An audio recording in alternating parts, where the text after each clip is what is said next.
Very good morning, dear students. The previous class we have been discussing about the detailed structural aspects of monosaccharides, and we have discussed the various structural perspective of monosaccharides, and the previous class we have studied the optical isomerism and the stereochemical features of monosaccharides. Then once you study the structural aspects, so the next one we have to study the properties of monosaccharides. And the next topic thus mentioned in your syllabus is properties of monosaccharides. And as you all know, monosaccharides such as glucose are the principal energy components in the body. And that is the biological relevance, biological function.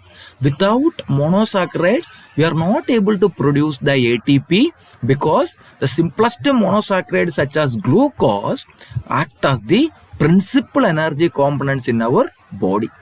And that is mainly happening due to the properties of monosaccharides. So the properties of monosaccharides we can classify into two heads.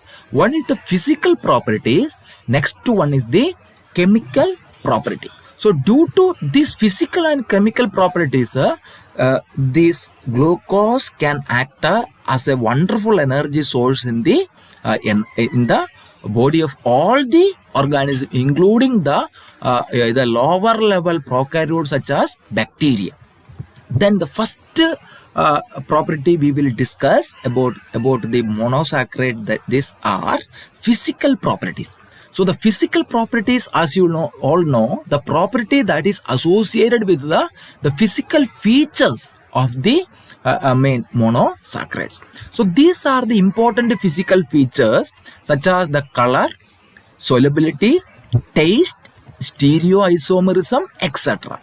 And the color and shapes, as you all know, the sugar doesn't have a particular color, and carbohydrate doesn't have especially monosaccharide doesn't have a color, thus it is colorless. And the crystalline, they are structure, you can see sugar, okay, so they are crystalline compounds, okay, they are crystalline components. And the solubility, obviously they are soluble in the water, they are readily soluble in the water. And the taste, which is sweet taste, as you all know, sugar is having the sweet taste. Then the stereoisomerism is another very important physical property. So the one, each and every monosaccharide, they can exist into two forms, that is the isomeric form, okay, the stereoisomerism. So that is the D variety and L variety. Okay, and both the D variety and L variety are the mirror images of each other. So this is the structure of glucose. Here you can see COH, that is a CHO, then HOH, OHH, HOH, HOH. So these two are in the right hand side. That is why it is known as the D glucose. Okay, then here you can see the L glucose, it is so this is the left hand side, okay, here it is in the right hand side, that is the D glucose, but here it is in the left hand side. This is just opposite. Here the H is in the left side and here the H is the right side. Here the OH is the left side, right side, but here it is a left side, and here it is the left side, and here it is a right side, and so on. You can see the structure of this one is just a images, mirror images of the second one. So this is L variety, and this property is known as the D and L variety. And obviously you know that the D and L series, that is mainly due to the orientation of the hydrogen and oxygen around the carbon atom, which is adjacent to the terminal primary alcohol carbon atom. Okay, so here it is the orientation of the H, that is associated with the CHO. Okay, associated with the CHO group. Okay, here you can see H and OH. Okay, so here it is the OH is in the right hand side, then it is the D variety, and here the OH is in the left hand side, that is the L variety, and that is the D and L series of the component. Okay, then another important thing with respect to their rotatory power, the optical activity, that is known as dextrorotatory and levorotatory. Okay, so the equal amount of D and L variety, if you keep it together, then the resultant mixture will not have any optical activity, due to the fact that the isomers, the optical activity of individual isomers will cancel each other, and this particular mixture is known as a racemic mixture, and the property is known as a racemization. Okay, and we can separate the optically active isomers from the racemic combination, and this is the term we can denote as the resolution in the monosaccharide studies, or the carbohydrate study, or in glycobiology. Okay, so that is all about the optical isomerism. Then the next one is the mutarotation. This we have already discussed. So here is the phenomenon of change of rotation due to the existence of two optical isomers of glucose, and the glucose, you can see they can exist as two anomeric form. Okay, alpha and beta, that is known as anomeric form. So we have discussed what is anomers. Anomers are the isomers which are different in their configuration of a particular carbon atom. If there's configuration, if any particular carbon atom, if it is different, that is known as a anomer. So alpha D-glucose and beta D-glucose are anomers. Okay, so here, and the specific rotatory power of alpha D glucose, it is 112.2 degree. If you allow to stand this alpha D glucose for a while, then what will happen? The rotatory power of this particular components will be decreases, and what will happen? It will reach the final value of 52.7 degree. Okay, so if you keep the alpha D glucose for a while, and the optical activity, the specific rotatory power will suddenly gradually falls from 112.2 degree to 52.7 degree, and then once it is reached 52.7 degree, it remains there without any change. Okay, so that is the speciality. And similarly, if you look at the structure of beta D glucose, the optical power of beta D glucose is very less, that is 18.7. So what will happen? If you allow to keep this beta D glucose for some time, then the specific rotatory power of the beta D glucose will be increased, and that reach it to 52.7 degree, and it remains there for a long time. Okay, so that is so there both alpha D glucose and beta D glucose attain the value, that is same value, 52.7 degree. Okay, and the value of this mutarotation of alpha D glucose is 59.5.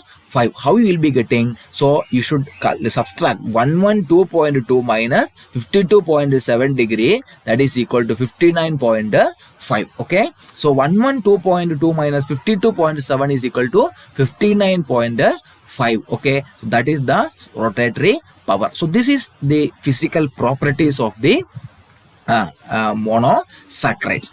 Then the chemical properties. So as you all know, the chemical properties are the property that is associated with the chemical structural features of monosaccharide. So in the monosaccharide, we have already seen that there are hydroxyl group, there are glycosidic hydroxyl group, alcoholic hydroxyl group, okay, ketone group, aldehyde group, etc. Okay, so due to all these groups, functional groups associated in the structure, the glucose will be existing, or monosaccharide will be existing into various chemical properties. So that we are going to discuss one by one. So there are 5 different chemical property that they commonly exhibit. The glycosidic, the chemical properties of monosaccharides due to glycosidic hydroxyl group, and that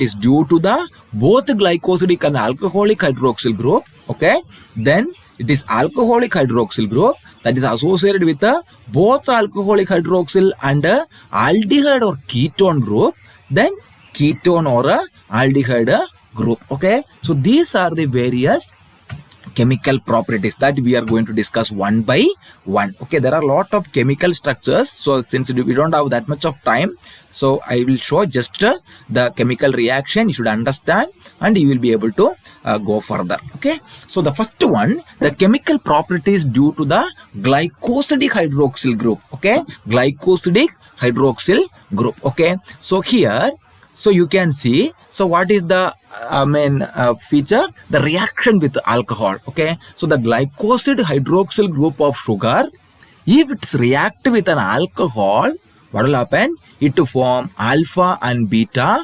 glycosides or glucosides or acetyls. Okay, so the alcohol is interacted with the glycosidic hydroxyl group, then it forms alpha and beta glycoside. So this is the structure. You can see alpha D glucose, the structure we have already discussed. Okay, and here you can see there is a oxygen, and once it is treated with an alcohol, okay, simplest alcohol, methanol, okay, so CH3OH in presence of HCl gas as a catalyst, then what will happen? So here you can see this methyl group will go and attach here. Instead of this hydrogen, this will go and attach, and it will be attaching here, and the molecule, okay, so here you will be having an OH, and here you will be having an H. This H and OH will be released together and form water molecule. So that is what I told. This is known as only there is no change. The methyl group is substituted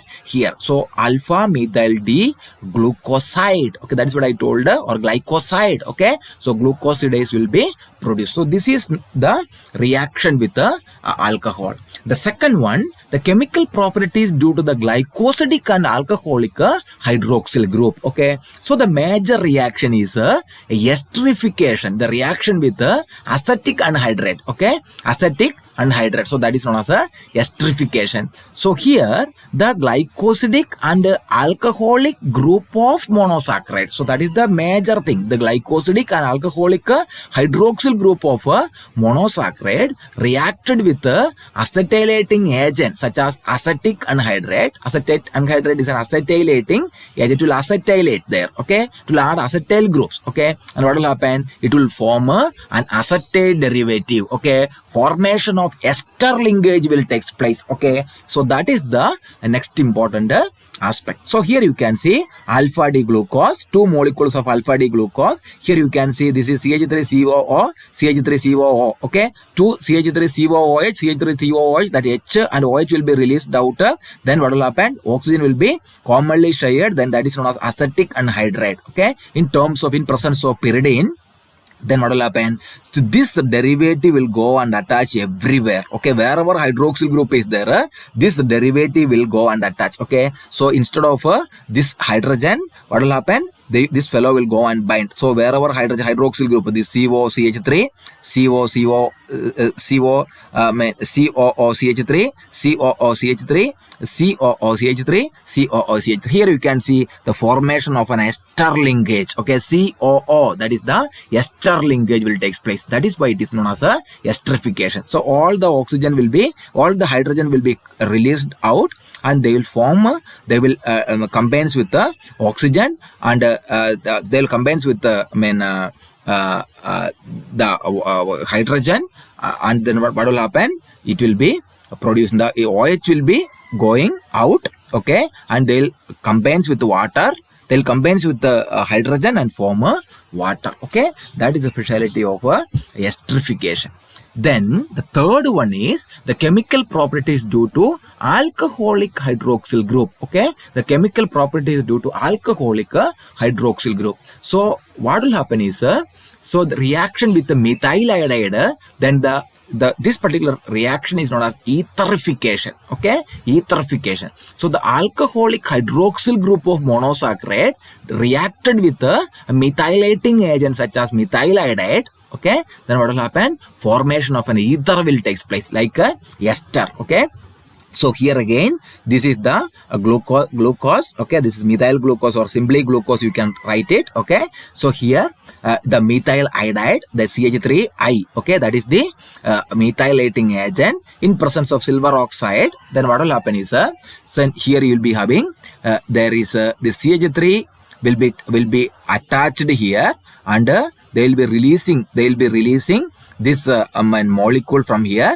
Okay, this hydrogen they will be releasing, and what will happen, instead of hydrogen the methyl group will go and bind, then you will be having a CH3O. Okay, there is an ether formation. Okay, there is an ether, the CH3O, CH3O, and CH3O. Okay, and for AgI, okay, that instead of this will go, instead of CH3 the Ag will go and bind the AgI. That is why we are adding here Ag2 to Ag2O. Okay, and water molecule will be takes place. So this is known as etherification reaction. Then the next one is the chemical properties due to alcoholic hydroxyl group and either a keto group or aldehyde group that is present in the carbohydrate. Okay, there are three reactions. Okay, so here the first one with the mild oxidizing agent such as HOBr, that is hypobromous acid. Okay, HOBr, that is a mild oxidizing agent. Then with the strong oxidizing agent like nitric acid. Okay, so here here you can see the aldehyde group is oxidized to produce monocarboxylic acid. Okay, when it is reinteracted with this particular mild oxidizing agent. When mild oxidizing agents are interacted with the aldehyde group, then it will produce a monocarboxylic acid. But a ketone will not do like that. Thus, the reaction with the mild oxidizing agent with this carbohydrate can be used to distinguish the aldoses and ketoses. Aldoses always do this reaction. They produce us monocarboxylic acid, but the ketoses will not do this particular reaction. Here you can see glucose combines with the mild oxidizing agent like an hypobromous acid. Then what will happen? You will be having here, you can see what is happening here. So this OH will be here, it will be this O will be released out, then that will go and bind here. Then instead of CHO, there will be COOH. Okay, glucose converted into gluconic acid. Okay, that's what I told you, carboxylic acid will be producing. Then the second one is strong oxidizing agent like HNO3, nitric acid. Okay, so the both the aldehyde group or ketone group and the alcohol groups are oxidized to yield dicarboxylic acid. Okay, here in this particular case, this only aldehyde will do a work. Okay, but here either ketone or aldehyde or alcohol will be taking place into this particular part, and they will be giving you dicarboxylic acid. Then the next one is the chemical properties due to CHO or CO group. Okay, either aldehyde or ketone alone. Okay, then the oxidation with the metal hydroxide. Okay, the oxidation with the metal hydroxide. So what will happen is here the metal hydroxide like copper hydroxide, okay, or silver hydroxide or bismuth hydroxide, then it will oxidize the aldehyde or kepo group of monosaccharide and to form the lower oxides or a free metal. Okay, the lower level of oxides it will be producing with the metal hydroxides. Okay, such as all those things, copper hydroxide or silver hydroxide or bismuth hydroxide. Okay, so then the oxidation will be here. We can see the glucose. Okay, it's an aldose in presence of this HNO3. Then it will be strong oxidation. Then what is happening here? It is a the glucaric acid will be happening. Okay, glucaric acid or saccharic acid will be happening here also. So this is the this is not an exact example of a metal hydroxide, the reaction with metal hydroxide. This is the examples of here, with the examples of the previous step. Okay, so here it is a with the strong acid. Okay, with the strong acid concentrated HNO3, I told you it will produce a dicarboxylic acid. Okay, here you can see glucaric acid will produce, but here fructose it will produce a trihydroxy hydroxyglutaric acid and tartaric acid will be producers, plus glycolic acid will be producers. Okay, so don't confuse with this is the structure that is for the previous case, okay, with the strong oxidizing agents like concentrated HNO3. Then here it is the oxidation with the metal hydroxide. Okay, metal hydroxide, when it is oxidized to give metal hydroxide, what will happen is the copper oxides and the Ag oxide, okay, and bismuth hydroxide will give you the lower oxides or the lower free metals. Then the second one is the reduction. Okay, first one is the oxidation. When the oxidation will give a lower oxides or free metals. Okay, then this is the reduction. The reduction will give you, okay, reduction. Okay, what will happen? The reduction. Okay, so such as reducing agents such as sodium amalgam. Okay, the monosaccharides are reduced to alcohols by treating them with reducing agents like sodium amalgam. Then what will happen? Glucose will produce, when it is treated with the sodium amalgam, then it will produce a sorbitol. Okay, so it will produce a sorbitol. Here also what will happen? This is happening to, when it is adding to 2H plus ion is adding to this particular reaction. One H is going binding to this here, another H is going and binding here. Okay, so then CH2 or H, okay, that is sorbitol. Okay, so glucose will give a glucitol or otherwise known as sorbitol. Mannose will give you mannitol. Galactose will give you dulcitol. Fructose will give you a mixture of sorbitol and mannitol, and glyceraldehyde, glycerose will give you glycerol. Okay, so this is the reduction reaction. Then the next reduction reaction with the strong mineral acid. The first reduction is with the sodium amalgam. Second reduction will be strong mineral acid. So what will happen? The reduction leads to the formation of 5-hydroxymethylfurfural and later levulinic acid. Okay, so this is the reaction. Here you can see the structure of glucose. Okay, so when it is reduced, then what will happen? 3 molecules of H2O. When it is reduced, the structure will rearrange and you will be getting 5-hydroxymethylfurfural. Okay, 5-hydroxymethylfurfural. Then when you are adding 2 molecules of water, then the rearrangement will take place. What will happen? The bond will be broken. Okay, the bond will be broken, and what will be having 2 molecules of H plus will go and bind, then CH2, 1 oxygen will go and bind here, then COOH, then here you'll be having CO and you will be having CH3. So that is known as a levulinic acid plus HCOH, that is formic acid. Okay, so that is the reaction. Reduction will give you a mixture of hydroxymethylfurfural and levulinic acid or formic acid. Then the third one is the reduction with the dilute alkalis. Okay, so the monosaccharides such as glucose, fructose and mannose, they can be interconverted in presence of weak alkalis such as calcium hydroxide or barium hydroxide at a lower temperature. Okay, then they can rearrange. Okay, so here you can see glucose.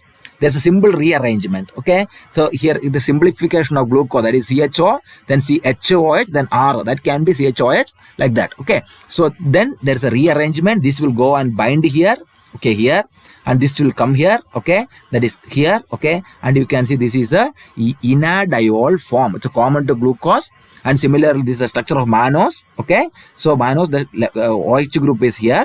The same thing here, it will go here, it will be going here. This rearrangement, okay, the same structure will give. Then you will be having fructose. Okay, fructose also, instead of CH3 there will be having CH2OH. Okay, so here this will go here and this will come here. Okay, then you will be having this one. So any either mannose or fructose or glucose, you will be getting a common enadiol. So that is known as a dilute alkalis when we treated with a dilute alkali. So this is very common to glucose, mannose and fructose, and the mechanism is known as enolization. This is known as enolization, and this reaction is known as Lobry-de-Bruyn Alberda van Eckenstein transformation. Okay, Lobry-de-Bruyn Alberda van Eckenstein transformation. So that is known as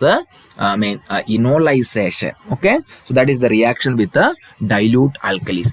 Then the chemical properties due to the carboxylic acid. Okay, the third category. Okay, the chemical properties due to the aldehyde or ketone. That is the third reaction. That is known as the Kliani synthesis. Okay, Kliani. Okay, synthesis. That is the reaction with the hydrogen cyanide. So what will happen when the sugar is interacted with the hydrogen cyanide? Then two compounds will produce. Okay, cyanohydrin A and cyanohydrin B. And these compounds are hydrolyzed with dilute mineral acid, then will produce a hydroxy acid.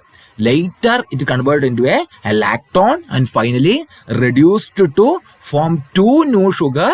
The most important thing, these two new sugars containing one more carbon atom than the parent sugar. They contains one more carbon atom than the parent sugar. So when it is treated with the hydrogen cyanide, first produces cyanohydrin A and cyanohydrin B. This cyanohydrin A and cyanohydrin B, when it is treated with the dilute mineral acid, then you will be getting hydroxy acid. Then later it will convert into lactone. Finally, you will be having two new sugars that gives the components, that is more carbon atom than the parent carbon atom. One more carbon atom than the parent sugar. Okay, that is the reaction with the hydrogen cyanide. That is known as Kliani synthesis. Then the next one is a reaction with the alanine. Okay, this is very important in food microbiology. Okay, so this is happening in almost all the some reaction in food microbiology called a Browning reaction.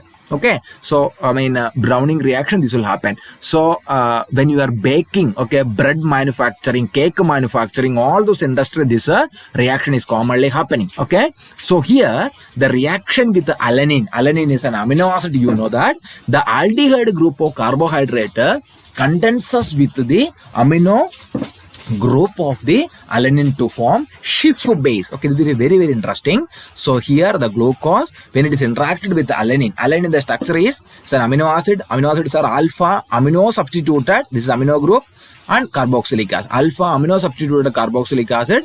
You will be having an amino group here and you will be having a carboxylic acid group here. Okay, and here you can see what will happen. Here this COO, that is due to the reaction is happening due to ketone. This instead of in this CO will be interacted with the NH2 part of the alanine. Then what will happen? H2 and O will combine to produce water. Then both the compounds will come together. The glucose and alanine will come together. That is, H is here, C is here, R is here, double bond is here, and this is gone as water.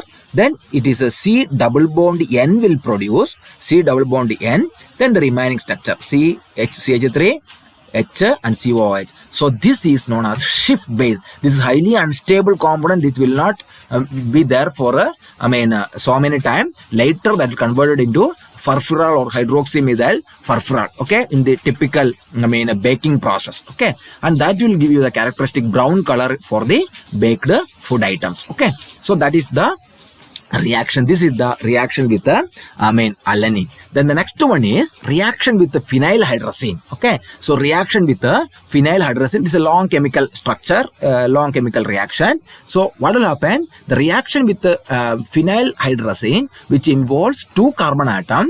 Okay, that is the carbonyl and adjacent group. That is, carbonyl means both aldehyde and ketones. Okay, then when you are treated the monosaccharide with the phenylhydrazine, this you will be getting the phenylhydrazine, the compounds will be oxidized to aldohydrazone and osazone. Okay, so this is the reaction. Glucose combines with the phenylhydrazine, you will be having glucose hydrazone and water. This glucose hydrazone again combines with the phenylhydrazine, you will be having aldohydrazone, alanine and ammonia. Then the next, this and aldohydrazone, when it is combines with the phenylhydrazine, you will be having what? You will be getting the osazone and water. So this is the reaction. Okay, this is a little bit difficult to understand the chemical reaction, but still if you look, you will be able to understand. Okay, this is the reaction with the phenylhydrazine. Okay, this is happening due to the chemical properties due to either aldehyde or a keto group present in the sugar moieties. Then the next one is The next one, in fact, that is 6 actually, the fermentation. Okay, so this is another important thing. The fermentation, this is commonly present in the most of the, most of the biological system actually, especially microbiology. This is very, very important. The fermentation process, the fermentation, the monosaccharides such as glucose, fructose, mannose, etc. readily fermented by yeast. Yeast Saccharomyces cerevisiae. The manufacturing of wine, manufacturing of whiskey, brandy, all those things, this will happen. Okay, the fermentation reaction will happen during this particular process. What will happen? That is purely due to this particular feature of the sugar. Okay, what will happen during this process? The sugar phosphate will be produced. Okay, and the sugar phosphate will be sugar phosphate and sugar acid phosphate will be produced. Okay, then later this will convert into alcohol and carbon dioxide. Okay, so this is the monosaccharide, this fermentation reaction. Yeast, okay, you can see two molecules of C2H5 C2H5OH, that is alcohol or ethanol, plus carbon dioxide will be produced. Okay, this is the next chemical reaction that is due to the involvement of carboxylic acid or ketone. This is very, very important in microbiology also, because so many organisms and microorganisms, they perform a fermentation, especially Saccharomyces cerevisiae, Pseudomonas mobilis, all those particular organisms. Okay, this is all the main chemical properties due to the CHO and CO groups. So this is all the properties of monosaccharide, dear students. Today we will conclude the properties of monosaccharides.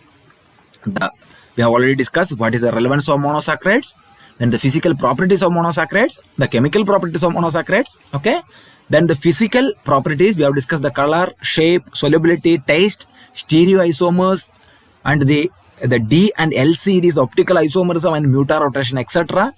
And the chemical properties we have discussed. Okay, and the chemical properties due to glycosidic, the chemical properties, these chemical properties due to glycosidic bonds, and the properties due to both the glycosidic and anolic alcoholic hydroxyl group and alcoholic hydroxyl group, and both alcoholic hydroxyl group and CHO or CO groups. Okay, and this CO or CO group. Okay, so these are the important things we have discussed. Okay, so this is all about the today's class, and these are the textbook that is required to study this particular portion, especially Principles of Microbiology by Leninger. Okay, and Biochemistry by Voigt and Voigt. Okay, all those things. Your Harper's Illustrated Biochemistry. Okay, and Molecular Cell Biology by Lodish. Okay, so all such kind of textbooks are really good to study all these topics. Okay, so thank you for listening this particular class. I hope you understood. If you are having any clarification, you can ask me. Have a great time.